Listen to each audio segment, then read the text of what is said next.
In the first episode of our A Passage to India series, we saw how the film, though appearing to be a model of strange experiences and attitudes, is essentially a mystery about birth, death, and rebirth of relationships and life itself.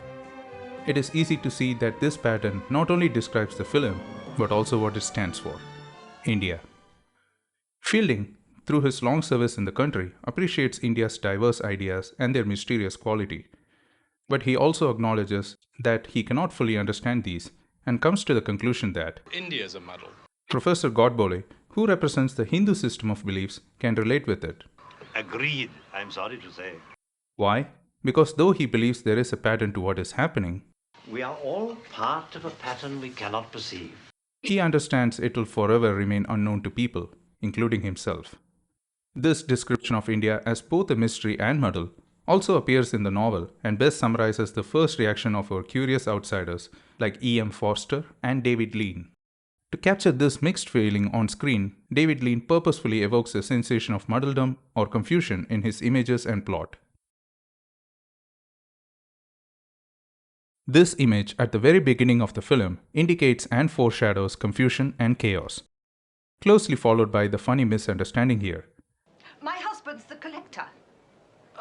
We gave our tickets to the Indian gentleman. The chief administrator of Chandrapore. And images such as this, and importantly this market scene is important because it brings the ladies into intimate contact with the Hindu principle of oneness or unity in diversity, which would play a major role in the sequence at the caves, as we will see. Along with the newcomers, we see how life and death in India are not distinct, but follow one another inseparably and even coexist.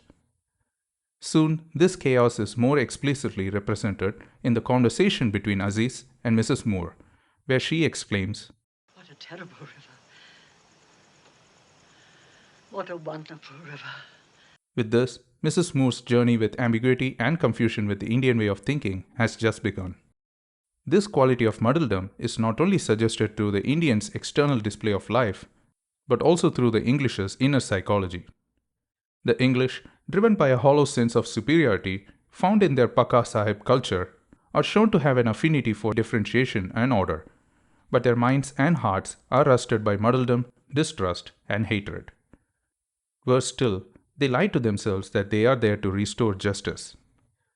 This theme builds up and explodes halfway through the film, in the form of Mrs. Moore's spiritual muddledom and Adela's psychological muddledom after their experiences at the cave. Mrs. Moore loses hope in God, morality, and love. This is symbolized by the moon, which is so far in the film appeared soothing, heavenly, and transcendent, in all ways distinct from the scorching sun, but in this scene, takes after the sun and burns lifeless and without pity. Adela, for her part, figures she doesn't love Ronnie, and that in fact is attracted to Dr. Aziz. In the cave, her sensuality, which was secreted freshly at the Indian temple ruin, rushes inside her, and she briefly fantasizes what she accuses Aziz of, turning her desires inside out into violence against herself.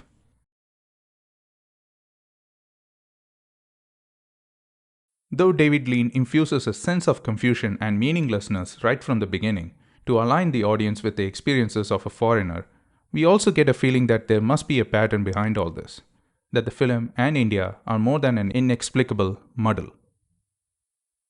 The entire film, if you think about it, is the consequence of Mrs. Moore meeting Dr. Aziz at the mosque. But how does this chance meeting happen?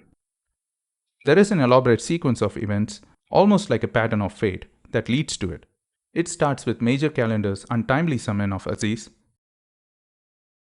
Then it is revealed that Aziz's bicycle has a puncture, so he takes a tonga, which is rashly abducted by Mrs. Calendar and her kitty party friend. Left alone and feeling hungry, Aziz walks to a nearby mosque. Mrs. Moore, who is bored at the club by a done-to-death play, decides to take a stroll and arrives at the mosque. Throughout this sequence, there has been a definite event every now and then that has steadily steered Aziz and Mrs. Moore to the mosque, already hinting at the pattern at work. This pattern is attributed to karma, which is our every action that creates a ripple effect in the world, like Adela's false accusation of rape by Aziz. Her claim triggers the emergence of two significant social patterns which have been hidden so far. 1. Nationalists like Hamidullah and Mahmud Ali are too eager to invite Amrit Rao to defend Aziz, even as Fielding assures the trial isn't worth it. Why? Because they see this as a chance to blow up the situation and make it into a fight against the British Raj for India's freedom. Godbole refrains from participating in the trial, though he is certain of Aziz's innocence, because he believes it is all part of a spiritual pattern with an end that's already decided. 2. The English are too ready to believe Aziz is guilty even before a trial. Why? Because Adela's accusation has strengthened the English's feeling of hatred for Indians and has given them an opportunity to punish an Indian. The machinery has started. Mrs. Moore refrains from participating in the trial, though she is certain of Aziz's innocence, because she believes it is all part of a political pattern with an end that's already decided. So though the enthusiastic reactions of the English and Indians to Adela's accusation and the anomalies presented by Godbole and Mrs. Moore may seem mysterious, the patterns driving them are all too clear.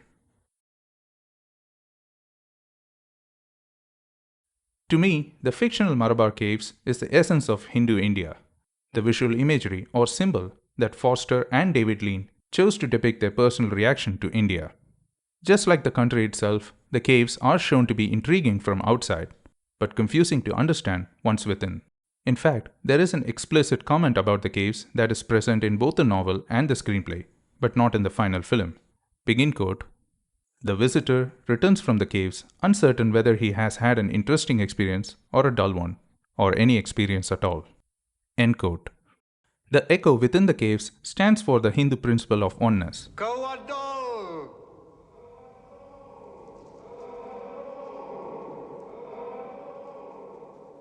Whatever sounds you make within, they all merge in the echo, becoming one and indistinguishable. Like in the Hindu principle where everything in this world is ultimately one, celebrated and worshipped as the eternal truth.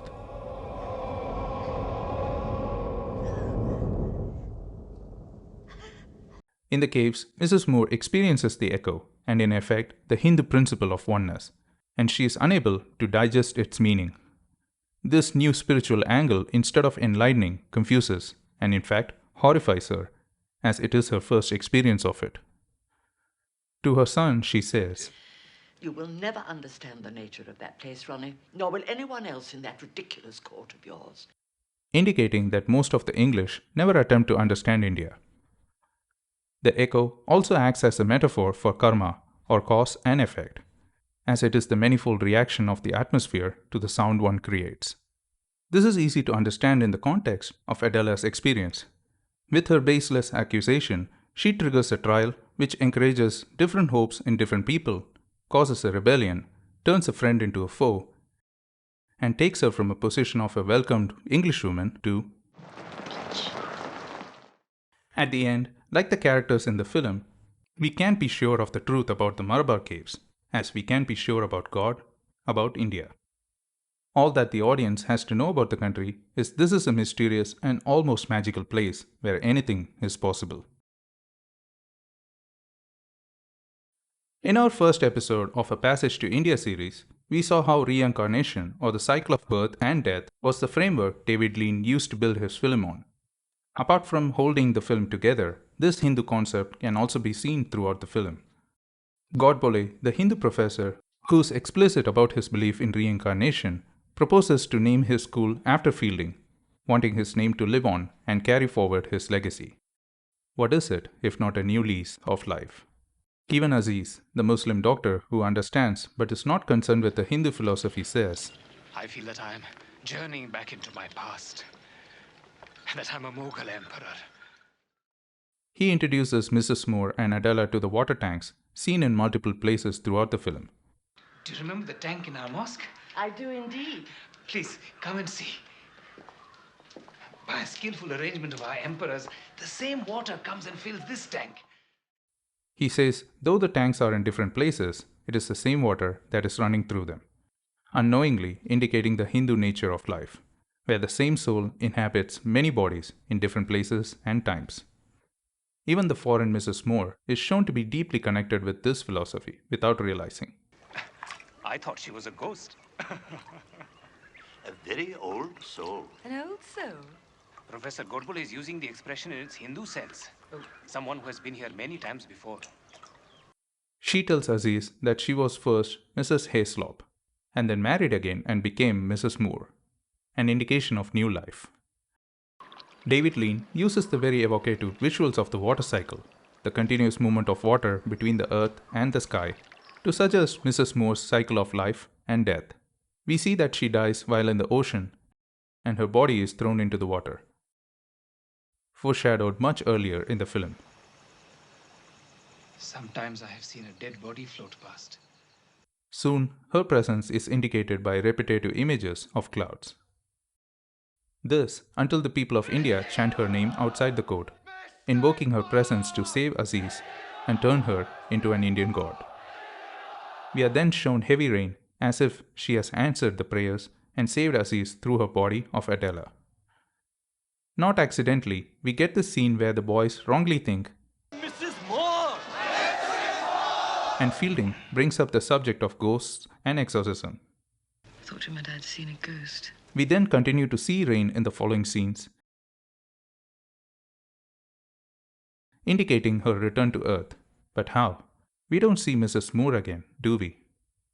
We only see Stella, her daughter, the second born. Not just that, we also learn Stella is pregnant. Do I need to say more? Mrs. Moore. Mrs. Moore! We hope you found this analysis interesting. We are eager to know if you have anything to add to this, or if you disagree with our perspective. Do let us know in the comments. If you like this video, subscribe to our channel so you don't miss our latest film analysis and commentary. See you soon.